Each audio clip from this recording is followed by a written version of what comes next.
आज हम एक ऐसी जगह के बारे में बात करने जा रहे हैं जहां जाना भी मुश्किल है और जहां जीना भी मुश्किल है। हम बात करने जा रहे हैं अंटार्कटिका के बारे में। नमस्ते दोस्तों, मेरा नाम है आरजे कार्तिक और मेरे साथ आज गपशप विद कार्तिक के मेहमान हैं भूपेश कुलहरी साहब, जो कि मौसम वैज्ञानिक हैं और 40वें एक्सपीडिशन का हिस्सा थे। 40वां साइंटिफिक एक्सपीडिशन जो कि अंटार्कटिका गया था। 12 महीने इन्होंने अंटार्कटिका में बिताए। तो माय एफएम के इस गपशप विद कार्तिक में आपका स्वागत। सबसे पहले तो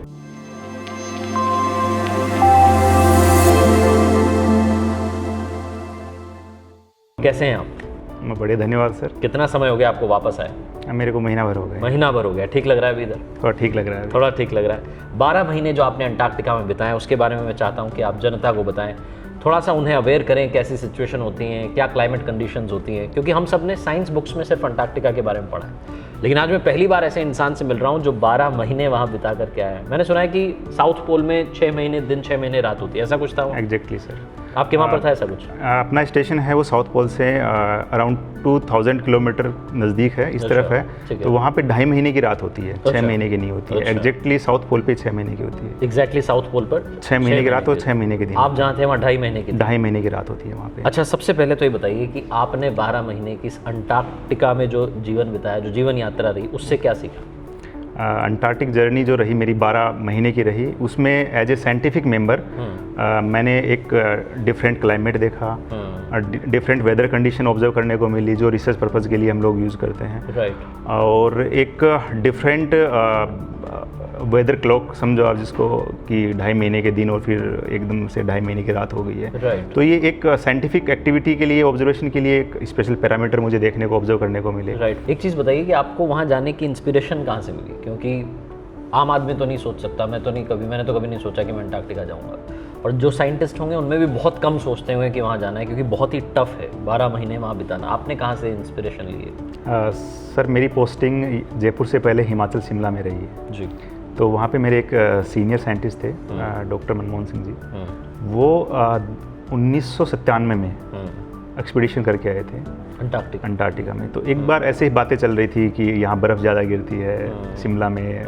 मैं ऑफिस आया, ऑफिस पहुँचा, मैंने बोला सर बर्फ़ बहुत ज़्यादा गिरी है। बोला ये बर्फ़ तो कुछ नहीं है, आप देखो तो अंटार्कटिका। ये बात 2017 की है। फिर मैंने धीरे धीरे एक्सप्लोर करना स्टार्ट किया। फिर मेरे मन में आया कि अपने को एक बार अपॉर्चुनिटी मिल रही थी, मेरे सामने थी, क्योंकि मेरे पास सबसे जो चीज़ होती है वो मेरे सामने प्रोजेक्ट था। राइट। वहाँ पे रिसर्च के लिए। तो वहाँ पे जाने के बाद में, शिमला जाने के बाद में मैंने वहाँ से डिसाइड किया कि मेरे को एक बार अंटार्कटिका के लिए 17 से प्रयास कर रहा था और 19 में मेरा सिलेक्शन हुआ। पर्सनली कुछ सीखा? पर्सनली की बात करें तो सर वहाँ पे आप पेशेंस सीख जाते हो। आप 20 लोगों के साथ वहाँ पे आपको लिमिटेड रिसोर्स के साथ सर्वाइवल करना होता है। जैसे आप सबसे बड़ा आज के मुद्दा है इंटरनेट का, सबसे बड़ा मुद्दा आता है। राइट। लोगों के 1 घंटे में यदि 2 Mbps स्पीड से भी कम मिलने लग जाए तो लोग इरिटेट हो जाते हैं। वहाँ पे साल भर तक इंटरनेट की कोई श्योरिटी नहीं थी कि आपको इंटरनेट कितना मिलेगा, क्या मिलेगा।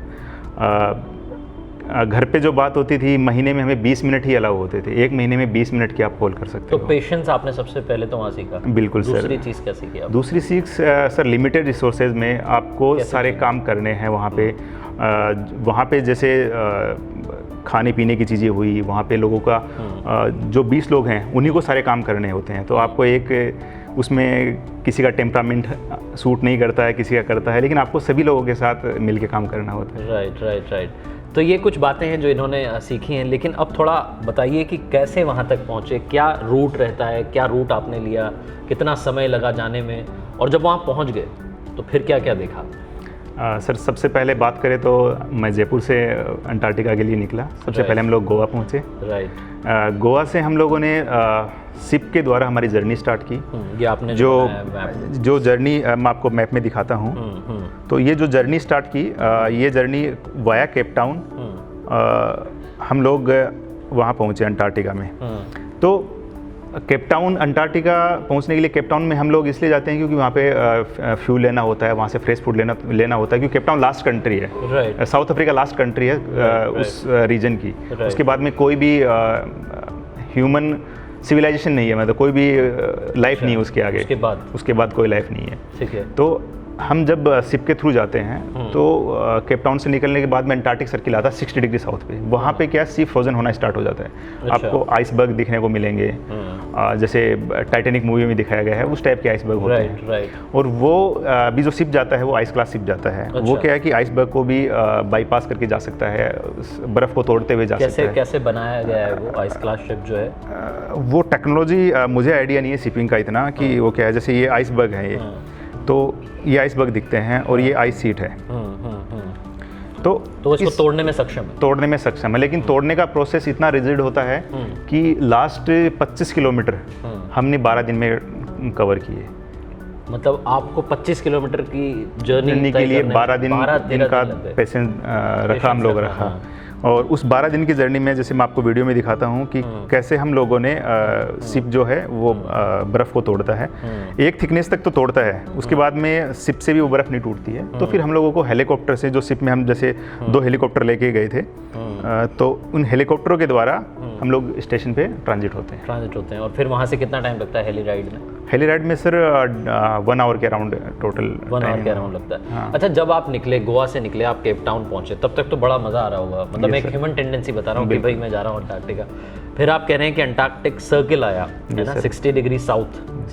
फिर वहाँ पहुँचने के बाद क्या लगा कि गलत तो नहीं कर लिया इधर आके?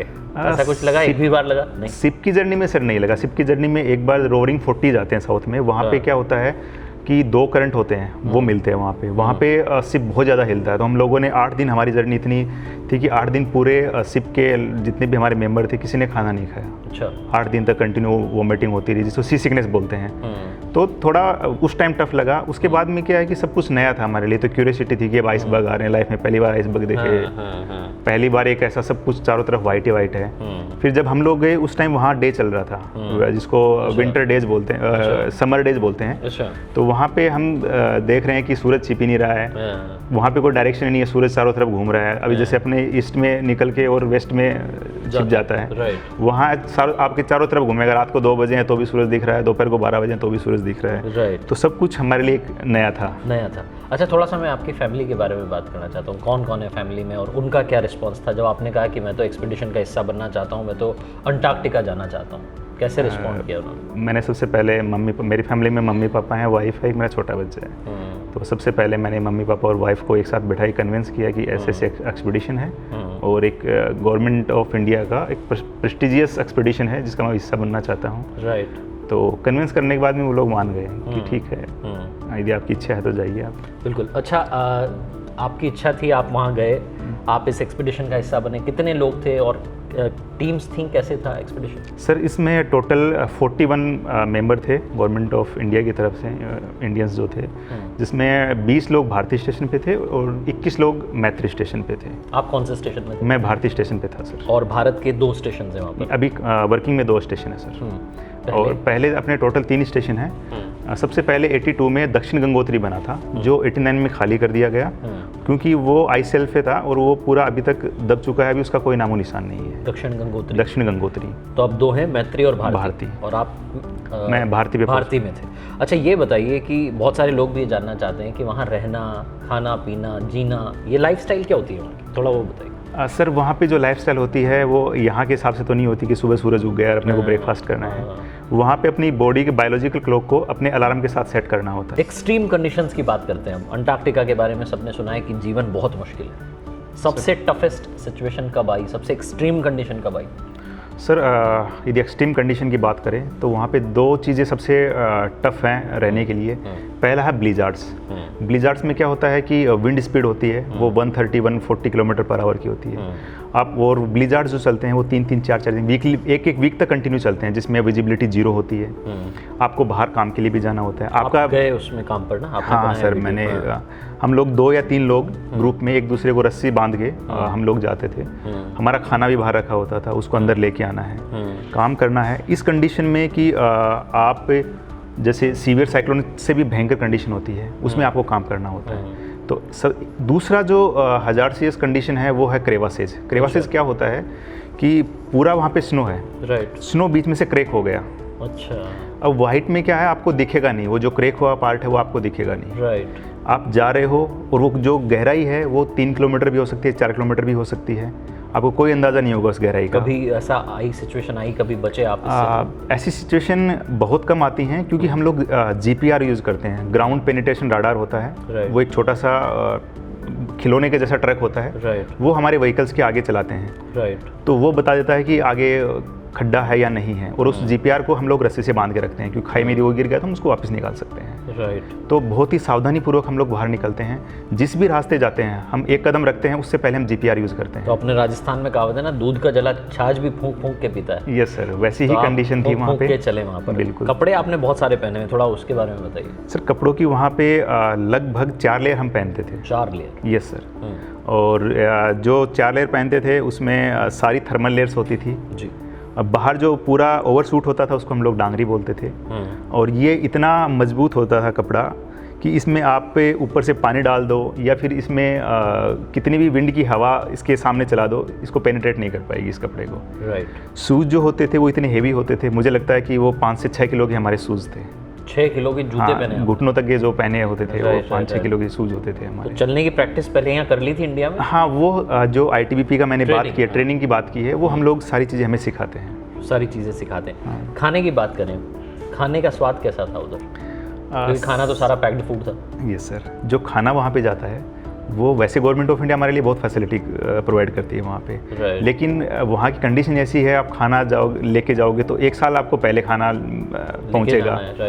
1 साल वो खाना वहाँ रहता है, तो ऑटोमेटिकली 2 साल पुराना वो खाना हो गया। अच्छी बात ये है कि वहाँ पे कोई भी वायरस, कोई भी बैक्टीरिया नहीं है, तो खाना ख़राब नहीं होता है वहाँ पे। वहाँ पे कोई भी एक्सपायरी नहीं होती फूड की। तो हम ड्राई राशन लेके जाते हैं और फ्रोज़न राशन लेके जाते हैं। ड्राई राशन में से दाल हो गई, चावल हो गए, आटा हो गया, और फ्रोज़न में जितनी भी सब्जियां हैं उसकी फ्रोज़न स्टेट होती है। नॉनवेज की बात करें तो नॉनवेज भी वहाँ अवेलेबल होता है, सारी चीज़ें अवेलेबल होती है। तो जो खाना होता है वो 2 से 3 साल पुराना होता है, उसमें टेस्ट नहीं आता। शुरू में आप घर का खाना खा के जाते हो तो टेस्ट आता है क्योंकि वो डिफरेंट टेस्ट होता है, फिर खाना नहीं आता है। उसमें ज़्यादा मिनरल्स भी नहीं होते, विटामिन भी नहीं होते। तो उनके लिए हमें फिर डॉक्टर्स, जो मेडिकल स्टाफ हमारे साथ जाता है, वो हमें सप्लीमेंट प्रोवाइड करता है। राइट। वापस आने के बाद सबसे पहली चीज़ क्या खाई आपने? सबसे पहले सर मैंने ग्रीन चीज़ें वहाँ पे नहीं मिलती हैं, अपना जो सब्जियाँ, सलाद हुई है, सलाद नहीं मिलता है वहाँ पे। सब्जियाँ हुई, ग्रीन सब्जियाँ, वो खाई मैंने सबसे पहले। क्या बात। अच्छा, काफ़ी सारे लोग हैं जो जानना चाहते हैं कि रहना, खाना, पीना, क्या लाइफस्टाइल होती है उधर? मतलब कैसे आपने खुद को ढाला उस लाइफस्टाइल में, थोड़ा बताइए उसके बारे में। जैसे अपन नॉर्मल मेनलैंड की बात करें, वहाँ पे क्या होता है कि सुबह सूरज उगाता है और अपन ब्रेकफास्ट कर लेते हैं। राइट। खाना खा लेते हैं दोपहर के यहाँ पे। लेकिन वहाँ पे ऐसा कुछ नहीं होता है, वहाँ पे कंटिन्यू डेज होंगे या कंटिन्यू नाइट होगी। राइट। तो उस टाइम में आप क्या करते हैं, हम लोग वहाँ पे अपने क्लॉक के हिसाब से, जो अपनी मोबाइल की क्लॉक हुई उसके हिसाब से हम लोग अपने आप की बायोलॉजिकल क्लॉक सेट करते हैं। और जो हमारा वहाँ का टाइम था, वो टाइम जोन, उसी टाइम जोन के हिसाब से हम लोग वहाँ पे सुबह उठते थे, ब्रेकफास्ट करते थे, जो भी हमारी रेगुलर एक्टिविटी होती थी वो करते थे। तो केवल हम लोग घड़ी के हिसाब से वहाँ पे काम करते थे, नहीं कि नॉर्मल अपन सूरज को देख के काम कर रहे हैं। राइट। और आप अगर थोड़ा ही बताएं कहाँ रहते थे, वो बताएं आप। हम जो थे, भारतीय स्टेशन जो बना हुआ है वो पूरा शिपिंग कंटेनर से बना हुआ है। 134 कंटेनर उसमें है। अच्छा। तो वहाँ पे 25 लोगों की रहने की कैपेसिटी है, हम लोग 20 थे। तो हर एक मेंबर को, साइंटिफिक मेंबर जो होता है, उसको एक कंटेनर अलॉट होता है जिसमें वो रहता है। मैं आपको एक फ़ोटो दिखाता हूँ जो रूम की है। तो उसमें रहते हैं। हमारा वहाँ पे कॉमन टॉयलेट, लेट बाथ होते हैं, किचन एरिया होता है, डाइनिंग एरिया होता है। तो ये आपका वहाँ का रहने का प्रोसेस था। अच्छा, ये बताइए, मैंने ये भी सुना है कि वहाँ पर कोई आप वेस्टेज छोड़ के नहीं आ सकते। Yes sir. तो यूरिन भी अगर है तो वो भी आपको वापस लाना है, ऐसा कुछ? Yes sir. ये अंटार्कटिका का सबसे जो टफ टास्क, यदि अपन बात करें वहाँ पे एक्सपीडिशन मेंबर के लिए, तो वहाँ पे अपने जो भी बायोलॉजिकल बाय प्रोडक्ट्स हैं उनको वापस लेके आना होता है। अच्छा। अब यदि आप फील्ड में काम कर रहे हो, आपको यूरिनल की आ गया या फिर आपको टॉयलेट जाना है, राइट, तो आपको वो वापस स्टेशन लेके आना है और गार्बेज में डालना है। और वो जब वापस नया एक्सपीडिशन आएगा, वो फ्रेश फूड लेके आते हैं और लास्ट ईयर का जितना भी किचन का गार्बेज हुआ, ह्यूमन वेस्ट हुआ, वो वापस मेनलैंड पे लेके आते हैं। अच्छा, ये सब, हाँ, ये सब क्यों होता है? कोई ट्रीटी हुई थी, मैंने सुना अंटार्कटिका ट्रीटी हुई है। सर, एक अंटार्कटिका में कोई भी रूल्स एंड रेगुलेशन तो है नहीं, वहाँ कोई पुलिस नहीं है, वहाँ पे कोई कोर्ट नहीं है, तो वहाँ पे गवर्न करने के लिए कुछ ना कुछ होना चाहिए। राइट। तो एक वहाँ पे ट्रीटी बनाई गई। उस ट्रीटी के तहत क्या हुआ कि वो ट्रीटी 1961 से फोर्स में आई, 59 में साइन हुई थी। अभी लगभग 60 कंट्रीज उसके मेंबर हैं, इंडिया भी उसका पार्ट है। तो उसमें क्या होता है कि जैसे अपने वहाँ की कोई भी वाइल्ड लाइफ है उसको आप डिस्टर्ब नहीं कर सकते, आप वहाँ पे पोचिंग नहीं कर सकते, वहाँ पे आप कॉमर्शियल एक्टिविटी नहीं कर सकते, जैसे मिनरल्स निकालना हुआ या फिर कुछ दूसरी जो कॉमर्शियल एक्टिविटी है वो नहीं कर सकते। आप वहाँ पे एक छोटा सा भी वेस्ट, वो फूड वेस्ट हो, ह्यूमन वेस्ट हो या फिर नॉर्मल अपना कचरा हो, जो कंट्री है वो कंट्री अपना वापस मेनलैंड पे लेके आएगी। वो मेनलैंड कोई भी हो सकता है। राइट। अच्छा ये बताइए कि वहाँ पर अभी आपने बताया 60 से ज़्यादा, 60 के लगभग देश हैं जिन्होंने वो ट्रीटी साइन की हुई है, और भी देशों के वहाँ पर स्टेशन। आपके एंटरटेनमेंट का साधन क्या था? उन देशों के लोगों से बात होती थी, जो उनके एक्सपीडिशन पे लोग आए थे, उनसे दोस्ती हुई, कैसा क्या रहता था? वहाँ पे क्या होता है सर, सारे स्टेशन आसपास बने होते हैं, अपने घर की तरह एक वहाँ मोहल्ला जैसा होता है। और वहाँ पे आप किसी भी स्टेशन में जा सकते हो, आपको वीज़ा की ज़रूरत नहीं होगी, पासपोर्ट की ज़रूरत नहीं होगी, आप आराम से किसी भी देश में आप लोगों के साथ इंटरेक्शन कर सकते हो। वो लोग भी इतने ही नंबर्स में होते हैं, 20-25 नंबर्स में होते हैं, तो वो लोग भी आइसोलेशन में होते हैं, तो आपस में एक दूसरे कंट्री के साथ लोगों को जाना। रही बात साइंटिफिक एक्टिविटी की, तो काउंटर पार्ट होते हैं। जैसे मैं वेदर डिपार्टमेंट से बिलोंग करता हूँ, तो मेरे वेदर डिपार्टमेंट जैसे चाइना का हो गया, रशिया का हो गया, ऑस्ट्रेलिया का हो गया, तो उन लोगों से इंटरेक्शन होता है, हमारी साइंटिफिक एक्टिविटी बातें करते हैं apart from day to day life. Right. फिर रही बात एंजॉयमेंट की, तो आपस में इंटर स्टेशन हम लोग इंटर और इंटर स्टेशन मैच रखते हैं, जैसे टीटी के हुए, बैडमिंटन के हुए, बास्केटबॉल के हुए। अच्छा। आपस में हम लोग मैच रखते हैं। बास्केटबॉल भी खेलते? बास्केटबॉल ग्राउंड है चाइना स्टेशन पे। अच्छा, क्या बात। तो ये आप कुछ पिक्चर्स दिखा रहे हैं वहाँ की कि कैसे आप लोग सब साथ में रहे, तो मतलब वहाँ पर ऐसा लगा नहीं कि ये चाइना का है, ये रशिया का है, ये ऑस्ट्रेलियन है, सब वहाँ पर ह्यूमन है? हाँ, सब ह्यूमन है। और वहाँ पे जो पैथेटिक कंडीशन जो है, वहाँ की हार्ड कंडीशन है जो अंटार्कटिका की, उसमें सब भूल जाते हैं कि अपनी कंट्री क्या है, और हार्ड कंडीशन लोगों को जोड़ के रखती है। राइट। वहाँ की जो कंडीशंस है वो अपने आप उनको एक कर देती है। अच्छा ये बताइए कैसी कैसी कंडीशंस का सामना किया आपने? सर वहाँ पे कंडीशन की बात करें तो सबसे पहले तो जो अंटार्कटिका है वो वर्ल्ड का सबसे ड्राइएस्ट, विंडेस्ट कॉन्टिनेंट है। वहाँ पे जो टेम्परेचर है वो -89 तक रिकॉर्ड हुआ है। और अपना जो भारतीय का जहाँ पे मैं रहा हूँ वहाँ पे -50 तक जाता है टेम्परेचर। अच्छा।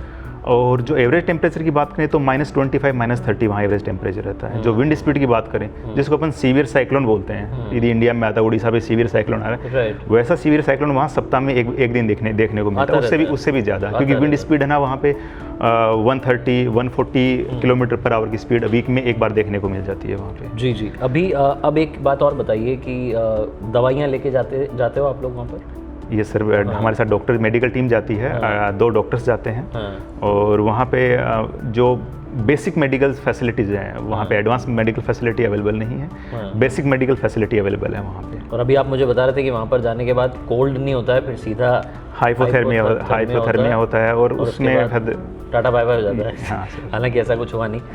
अच्छा एक चीज़ और बताइए, आपकी फैमिली जो यहाँ इंडिया में थी, जैसा आपने बताया कि आप परिवार से उनको मना करके कह करके फिर आप गए अपने इस एडवेंचरस टूर पर, और उन्होंने भी आपको सपोर्ट किया, कैसे उनसे कम्युनिकेशन होता था? सर हमारे पास इसरो के साइंटिस्ट थे, जो लोग सैटेलाइट के थ्रू हमें 20 मिनट हमें पर मंथ अलाउ करते थे बात करने के लिए। अच्छा। सैटेलाइट कॉल से हमारी बात होती थी। इमरजेंसी केस में आप एक्स्ट्रा भी यूज़ कर सकते हो। अच्छा। लेकिन नॉर्मल केस में जैसे घर पे कुछ प्रॉब्लम आ गई या फिर अपने साथ प्रॉब्लम आ गई तो कुछ एक्स्ट्रा मिनट मिल सकते थे। लेकिन मैसेजेस एक्सचेंज होते थे, कोई बाकी बात नहीं हो पाई, और बाकी क्या होता था कि वहाँ पे कॉमन ईमेल एड्रेस होता था स्टेशन का। अच्छा। उसके थ्रू हम लोग ईमेल भेजते थे, उसका रिप्लाई 1-2 दिन बाद आता था। फिर उस कभी कभार जैसे ईमेल खुलता था, हर टाइम इंटरनेट भी नहीं मिलता था वहाँ पे, तो जैसे पुराने टाइम में जैसे चिट्ठियों का आदान प्रदान होता है, वैसे चिट्ठियों का आदान प्रदान होता था। तो मतलब जैसे मान लीजिए आप बाहर गए हुए हैं अपने स्टेशन से, आप कुछ काम करने के लिए, और उस बीच में कोई ईमेल आ गया आपके नाम का, तो फिर जब आप आते थे आपको चिट्ठी दी जाती थी? हाँ, तो वहाँ पे हर दिन एक पर्सन डिसाइड होता था कि ये जो मेंबर है ये काम करेगा। वहाँ पे रोटेशन से सारे काम। हैं आपके पास? हाँ सर, मेरे पास एक चिट्ठी बची है, काफ़ी चिट्ठियाँ थी। एक संयोग से इधर मेरे पास है, मैं आपको दिखाना चाहता हूँ। चिट्ठियों के ज़माने में भी थे अंटार्कटिका में, अभी पिछले साल की बात है, पिछले साल 12 महीने वहाँ रह के आए। और ये एक चिट्ठी भी है, ये 4 फरवरी की चिट्ठी है 2021 की, पिछले साल की। और इसमें लिखा है, इनके आपके भैया ने ये ईमेल किया, छोटा भाई है मेरा, छोटे भाई ने ईमेल किया। उसमें कह रहे हैं भैया यहाँ सब ठीक है, मैं बता दूंगा घर पर, और तो कोई नई ताज़ा नहीं है, खेत में कैटल्स के लिए शेड बनाइए, और शादी है 29 मार्च को, ये ज़रूर नई खबर है, बाकी सब ठीक है। तो इतना छोटा जब मैसेज आता था जिसमें सारी बात फटाफट से कह दी गई, इमोशनल हो जाते होंगे आप वहाँ पर? बिल्कुल सर। और आपको लगता होगा कि कभी काश में घर होता। किसकी शादी थी ये? सर मेरे कज़न सिस्टर की शादी थी। इमोशनल हो जाते होंगे आप जब ऐसी चिट्ठियाँ? हाँ, थोड़ा लगता है कि उस मोमेंट पे घर पे नहीं हो आप। उस मोमेंट पे घर पे नहीं हो। अच्छा अब आगे बढ़ते हैं, और मैं आपसे जानना चाहता हूँ लाइफ थ्रेट क्या क्या होते हैं वहाँ? सर सबसे ज़्यादा लाइफ थ्रेट वहाँ पे होता है, फ्रोस्ट बाइट होता है। करेवा से फ्रोस्ट बाइट में क्या होता है कि आप टेम्परेचर -30 -40 होता है और आप बाहर काम कर रहे हो। अब काम तो करना होता है, साइंटिफिक एक्टिविटी आपको डेली वहाँ पे काम करना होता है। तो उसमें क्या होता है कि जैसे आप बाहर गए और जाने अनजाने में, अपने इंडियंस में क्या होता है कि ग्लव्स पहनने की आदत अपने को होती नहीं है काम करते हुए। तो कई बार क्या होता है जल्दबाजी में ग्लव्स निकाल दिए, ये मानवीय भूल हो जाती है वहाँ पे। तो फ्रोस्ट बाइट से क्या होगा कि जितना पार्ट अपना 1 या 2 मिनट बाहर रहा, तो उसमें वो पूरा हिस्सा है वो गल जाएगा आपका, पूरा फ्रोजन हो जाएगा, वहाँ की सेल्स फ्रोजन हो जाएगी। पिक्चर भी मैंने एक फ़ोटो दिखाई है इसमें मेरे एक्सपीडिशन मेंबर ही है ये। अच्छा। इन्होंने बोल्ट खोलने की कोशिश की, बोल्ट अपने आप में ठंडा है तो इनकी अंगुली वो वहीं चिपक गई है। आपके साथ कुछ ऐसा हुआ? हमारे साथ ऐसा नहीं हुआ है पर्सनली, क्योंकि हम लोग इतने प्रिकॉशन यूज़ करते थे वहाँ पे बाहर निकलने के लिए कि कुछ हमारे साथ इंसिडेंट ऐसा हो ही नहीं। क्योंकि गवर्नमेंट ऑफ इंडिया हमेशा हमें इस चीज़ के लिए सपोर्ट करती रहती है कि आप भले चाहे वहाँ पे फाइनेंशियली कितना नुकसान हो जाए, लेकिन वहाँ पे जो मेंबर जा रहा है उसको कुछ भी नहीं होना चाहिए। तो मिनिस्ट्री ऑफ अर्थ साइंस से आप लगातार टच में रहे? हाँ, डेली हम लोग टच में रहते हैं, डेली टच में रहते हैं। अच्छा, थोड़ी वाइल्ड लाइफ की बात करता हूँ मैं। आपने बताया कि वहाँ की वाइल्ड लाइफ को नुकसान नहीं पहुँचाना, ये तो कहीं की भी वाइल्ड लाइफ को नहीं पहुँचाना चाहिए। सही बात तो यही है। अच्छा, अब ये बताइए आपने क्या वाइल्ड लाइफ एंजॉय की वहाँ पे, क्या क्या देखा आपने? वहाँ पे सर विंटर टाइम में कोई भी वाइल्ड लाइफ आपको देखने को नहीं मिलती है। अच्छा। लेकिन जैसे समर स्टार्ट होता है तो वहाँ पे पेंगुइन्स दिखाई देते हैं जो बहुत ही प्यारे होते हैं और देख के ऐसा लगता है कि किसी दूसरे मतलब आदमी को ही देख लिया, क्योंकि वहाँ पे देखने को कुछ और मिलता नहीं है। और फिर वहाँ पे सील्स निकलती हैं, व्हेल्स दिखती हैं थोड़ा सा यदि बर्फ़ ज़्यादा पिघल जाए तो। और बाकी वहाँ पे एक स्नो पेटल करके पक्षी होता है और एक स्कुआ करके होता है जो कौवे की तरह दिखता है।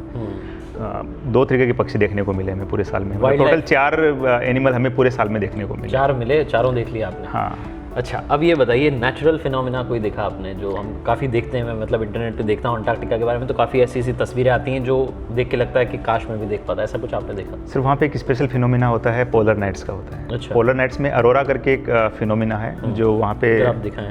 हाँ, वहाँ पे देखने को मिलता है। अरोरा में क्या होता है, ये एक अपना जो इंद्रधनुष होता है उस टाइप का ही होता है, लेकिन उसमें इंद्रधनुष जो होता है वो स्टैटिक होता है। ये आपने क्लिक किए पिक्चर? ये पिक्चर सारी मैंने क्लिक की हुई है। इंद्रधनुष जो होता है वो स्टैटिक होता है, लेकिन अरोरा क्या होता है, ये डायनामिक होता है। आपको लाइट डांस करती हुई देखेंगे, जैसे शादी में अपने दिखती हैं, फंक्शन में दिखती हैं। तो वैसी लाइट्स हैं वो अपने को दिखती हैं। तो जो इसको आप रोक लीजिए। तो जो आप यहाँ पर शादी अटेंड नहीं कर पाए थे तो वो उसकी फील वहाँ मिल गई आपकी? डिस्को नाइट वाला फील आ रहा है, डीजे लग रहा है, ऐसा लग रहा है डीजे नाइट चल रही है। हाँ, नहीं वो उन चीज़ों की तो भरपाई नहीं कर सकती। हाँ, नहीं कर सकती, लेकिन स्टिल मैं कह रहा हूँ नेचर वहाँ पे एक अद्भुत नेचर है वहाँ। हाँ, ये आपने एक और तस्वीर दिखाई है जिसमें आप पानी हवा में उछाल रहे हैं और पानी बर्फ बन गया है। Yes sir. अब वहाँ पे एक फिनोमिना कॉमन देखने को मिलता है, टेम्परेचर -30 से बिलो होता है, -32 -35। राइट। तो आप बॉइल्ड वाटर को यदि आप थ्रो करोगे एयर में तो ज़मीन पे आने से पहले वो बर्फ़ बन जाएगा। क्या बात, अद्भुत। इतना होता है वहाँ पे, अद्भुत। आपने घर आने के बाद में सबसे पहले किसको इन सब चीज़ों के बारे में बताया? वाइफ को, बच्चे को बताया। बच्चा बड़ा एक्साइटेड हुआ होगा कि पापा कहाँ जाके आया, मुझे भी जाना है, ऐसा कुछ बोला? अभी तो खैर नहीं समझ पाएगा, लेकिन बड़ा होगा तब समझ पाएगा। बड़ा होगा तो समझेगा कि पिताजी ने कितना बहादुरी वाला काम किया है। 40वें एक्सपीडिशन का हिस्सा बने भूपेश कोलेरी साहब। जाते जाते ज़रा उन लोगों को बताइए जो लोग आपकी तरह वहाँ जाना चाहते हैं, क्योंकि काफ़ी लोगों के मन में आया होगा कि मुझे भी जाना है, तो कैसे जा सकते हैं, क्या प्रोसेस होती है? सबसे पहले सर एक MOES ministry of earth science का डिपार्टमेंट है NCPR गोवा में। राइट। वो हर साल मार्च और अप्रैल के टाइम अपनी विज्ञप्ति निकालता है, एडवर्टाइजमेंट निकालता है। और आप कोई भी उसमें गवर्नमेंट साइंटिफिक एक्टिविटी से जुड़ा हुआ पर्सन है या फिर कोई JRF कर रहा है जिसको रिसर्च में कुछ अपना इंटरेस्ट है, वो अपना पेपर रिप्रेजेंट कर सकता है वहाँ पे कि मुझे अंटार्कटिका क्यों जाना है। जैसे वहाँ की क्लाइमेटोलॉजी पढ़नी है, वहाँ के मिनरल्स का रिसर्च करना है, वहाँ की वाइल्ड लाइफ का रिसर्च करना है, वहाँ के मैग्नेटिक फील्ड का रिसर्च करना है, वहाँ पे जैसे अरोरा मैंने आपको बताया, अरोरा के बारे में रिसर्च करना है, तो वहाँ पे रिसर्च की फील्ड बहुत ज़्यादा है। तो कोई भी साइंटिफिक एक्टिविटी में अपनी रुचि रखने वाला जो भी कैंडिडेट है वो MOES के थ्रू अपना फॉर्म अप्लाई कर सकता है। अप्लाई होने के बाद में वहाँ पे आपका एक एम्स दिल्ली में थोरोली मेडिकल होगा, जो मैं समझता हूँ कि शायद इंडियन आर्मी में इतना नहीं होता होगा जितना वो लोग आपका थोरोली मेडिकल चेकअप करते हैं। आपका साइकोलॉजी टेस्ट होता है। फिर मेडिकल होने के बाद में लगभग 15 दिन का ये प्रोसीजर होता है। उसके बाद में ITBP ओली में एक ट्रेनिंग सेंटर है जो Indo Tibet border police force का है। वहाँ पे वो लोग आपको स्नो में रहने का, आइसोलेशन में रहने का वो लोग ट्रेनिंग देते हैं। अच्छा। उस ट्रेनिंग में आप यदि फिजिकली और मेंटली फिट होते हो, उसके बाद ये आप अंटार्कटिका ले जाने के लिए तैयार। तो आपका ये जो 20 लोगों का ग्रुप था, कितने लोग चुने गए थे फिर बाद में 20 रह गए? सर ये डेटा हमारे पास होता नहीं है। अच्छा, फिर भी ज़्यादा तो लोग रहते हैं। क्योंकि सबसे पहले आपको अपना प्रोजेक्ट सबमिट करना होता है। जैसे हमारा प्रोजेक्ट होता है कि हम लोग वहाँ के क्लाइमेट क्यों जाना चाह रहे हैं, क्लाइमेट के रिसर्च के लिए हम लोग जाते हैं। तो सबसे पहले हमारा प्रोजेक्ट एक्सेप्ट हो कि वो प्रोजेक्ट वहाँ के लिए सूटेबल है या नहीं है। अब वहाँ जाके आप जैसे आप कुछ मैं बात करूँ कॉफ़ी बनाने का प्रोजेक्ट है तो वो तो अलाउ नहीं होगा ना वहाँ पे। वहाँ की क्लाइमेट, वहाँ का जो रिसर्च है, वहाँ की टोपोलॉजी का रिसर्च करना। लेकिन आपने कमाल किया सर, मैं ये कहना चाहूँगा और जितने लोग देख रहे हैं उनकी तरफ से आपको बधाई देना चाहूँगा। पहली बात तो आप सिलेक्ट हुए, दूसरी बात आपका सपना पूरा हुआ जाने का, तीसरी बात आप सक्सेसफुल एक्सपीडिशन पूरा करके वापस लौट के आए, तो बहुत बहुत आपको बधाई। और आखिरी में कोई मैसेज उन यंगस्टर्स के लिए जो ये सोचते हैं कि मेरी लाइफ का क्या होगा, मैं तो पता नहीं कुछ कर भी पाऊंगा कि नहीं, ऐसा बहुत लोगों के मन में ख्याल आता है, क्या कहना चाहते हो आप? मैं एक मानता हूँ कि मैं एक साधारण सा पर्सन हूँ। अब 130 करोड़ लोगों में अभी तक शायद मुझे लगता है कि 1000 के आसपास विंटरिंग की है अंटार्कटिका में। जब मैं एक साधारण सा पर्सन वहाँ जा सकता हूँ तो कोई भी आदमी कहीं भी जा सकता है। और अनुपम खेर साहब कहते हैं ना, कुछ भी हो सकता है, तो ये कुछ भी हो सकता है। ये जयपुर से चले गोवा, गोवा से चले केप टाउन से पहुंच गए अंटार्कटिका, और वहाँ 12 महीने ऐसी जगह पर जहाँ जाना भी मुश्किल है, जीना भी मुश्किल है, वहाँ जी करके रह करके अपनी रिसर्च कंप्लीट करके वापस लौट के आए। थैंक यू सो मच, आज आपने समय निकाला और बड़ी डिटेल में बहुत तसल्ली में आपने लोगों को बताया। Thank you so much.